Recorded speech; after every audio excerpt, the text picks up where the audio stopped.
Hi అండి. ఇది మా గుడి ఆకన్పల్లి గ్రామం, మహేశ్వరం మండలం, శంషాబాద్కి 18 కిలోమీటర్స్ దూరంలో ఉంటుందండి. ఈయన మా మామయ్య గారు ఈ గుడి కట్టించారన్నమాట. చాలా బాగా పూజ చేస్తారండి. ఎవరైనా వెళ్ళాలనుకునే వాళ్ళు నియర్ బై వెళ్ళండి. ఫస్ట్ మా గుళ్ళో రామాయణం ఉండేదండి.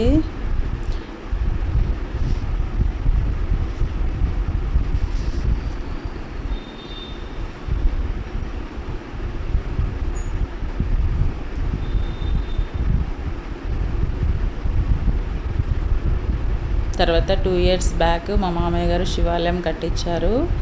అంటే ఒకే గుళ్ళో రామాయణం, శివాలయం పక్కపక్కన ఉంటుందన్నమాట. గుడి చాలా పెద్దగా ఉంటుంది.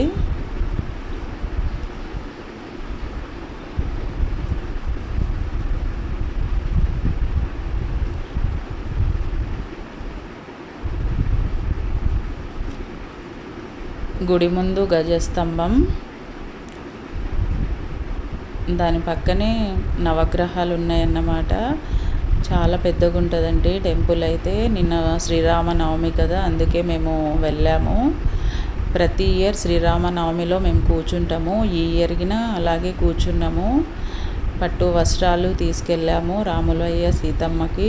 పూజ సామాన్లు తీసుకెళ్ళి రెడీ అయి కూర్చున్నామండి. వీళ్ళు మా బావగారు వాళ్ళు, మా మరిది వాళ్ళు, మేము, మా పిన్ని వాళ్ళు అవుతారన్నమాట. మేమందరం వెళ్ళి రెడీ అయి కూర్చున్నాము. పూజకి ఏమేమి కావాలో అన్నీ సర్దుకున్నామండి. పువ్వులు, మంగళారతులు, కంకణాలు కట్టుకున్నాము. ఒడిబియ్యము, పంచామృతము, ఇలా అన్నీ రెడీ చేసుకున్నాము. మేము ఎక్కడో 10 మందిలో కూర్చొని విగ్రహాలను పంచామృతంతో క్లీన్ చేసి ఇలా పట్టుబట్టలు కట్టించామండి. మాకైతే చాలా బాగా అనిపించింది. ఎక్కడో 10 మందిలో కూర్చొని చూడడం అంటేనే భాగ్యం అనుకుంటాము. ఇలా విగ్రహాలకు, సీతమ్మకు, రాములయ్యకు ఇలా పట్టు వస్త్రాలను ధరించి పెళ్లి కూతురు పెళ్లి కొడుకులా రెడీ చేశామండి మొత్తము. ఇలా ఇదంతా మా మామయ్య గారి వల్లనండి. మా మామయ్య గారికి అయితే మేము జీవితాంతం రుణపడి ఉంటాము.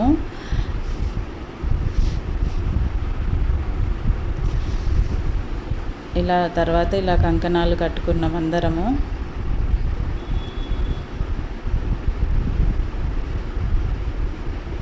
తర్వాత ఇలా పూజ చేశారు గుళ్ళో.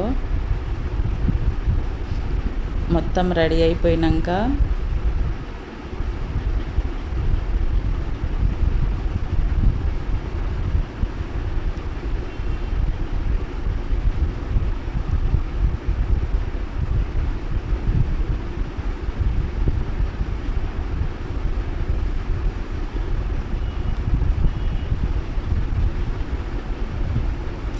ఇదంతా అయిపోయిన తర్వాత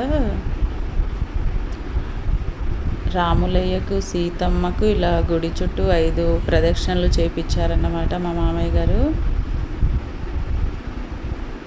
మాకైతే చాలా హ్యాపీగా అనిపించిందండి. ఎందుకంటే ఎక్కడో 10 మందిలో కూర్చొని చేయడం, చూడడం అంటేనే ఎంతో హ్యాపీగా ఫీల్ అవుతాము. అలాంటిది మన చేతుల మీద అన్నీ చేస్తున్నాము కాబట్టి దేవుడు అనుగ్రహం ఉందని మేము అనుకుంటున్నాము. నాకైతే చాలా అంటే చాలా హ్యాపీగా అనిపించిందండి. నెక్స్ట్ పెళ్ళి వీడియో పెడతానండి.